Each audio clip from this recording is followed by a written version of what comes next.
Start.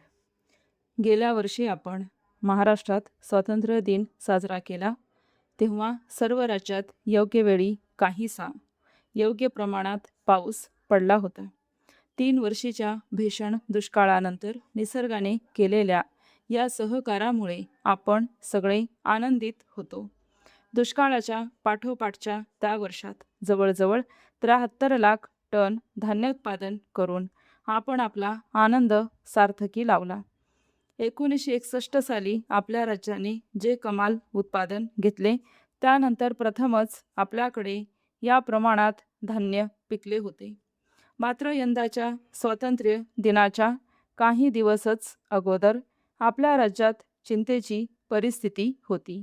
मृग नक्षत्र गेल्यानंतर सुद्धा वरुणाने दीर्घकाळ डोळे वटारलेलेच होते. त्यामुळे काही ठिकाणी पेरणी न होण्याचे, तर काही ठिकाणी उगवलेले करपून जाण्याचे प्रकार घडले. आपण आपली यंत्रणा ताबडतोब कामास लावली. गेल्या दुष्काळात आपण सुमारे 5,000 तलावांचे काम हाती घेतले होते. त्यांपैकी सुमारे 2,000 तलावांचे काम पूर्णही झाले होते. उरलेल्या तलावांवर लोकांना काम देण्याची व्यवस्था आपण लगेच उभी केली. त्याबरोबरच उशिरा का होईना, परंतु पावसाने साथ दिली तर पेरणीची कामे खोळंबून राहू नयेत, म्हणून आपण तगाईच्या स्वरूपात बियाणे देण्याचेही ठरवले.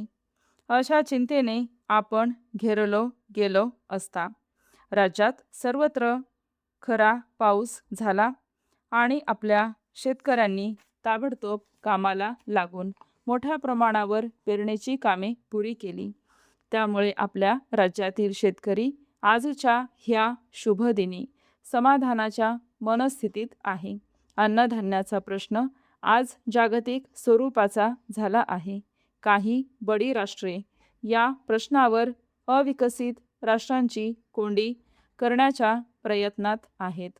पण लाचारी न पत्करता आपल्याला स्वाभिमानाने जगता आले पाहिजे. म्हणून आपले पंतप्रधान शेती उत्पादनात जातीने लक्ष घालत आहेत. पंतप्रधानांची या प्रश्नाच्या बाबतीतील पोटतिडीक लक्षात घेऊनच आपल्या राज्याच्या वतीने मी त्यांना अन्नधान्याचे उत्पादन वाढवण्यासाठी प्राणपणाने प्रयत्न करण्याचे आश्वासन दिले आहे.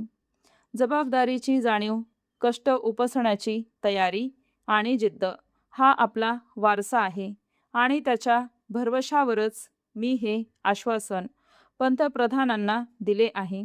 उत्पादन वाढीच्या प्रयत्नांचा एक भाग म्हणूनच आपण यंदा पीक संरक्षणाची मोहीम व्यापक प्रमाणावर हाती घेणार आहोत. त्या कामी शेतकऱ्यांनी सरकारला सामूहिक सहकार्य देणे व जरूर तर श्रमदानही करणे आवश्यक आहे. स्टॉप.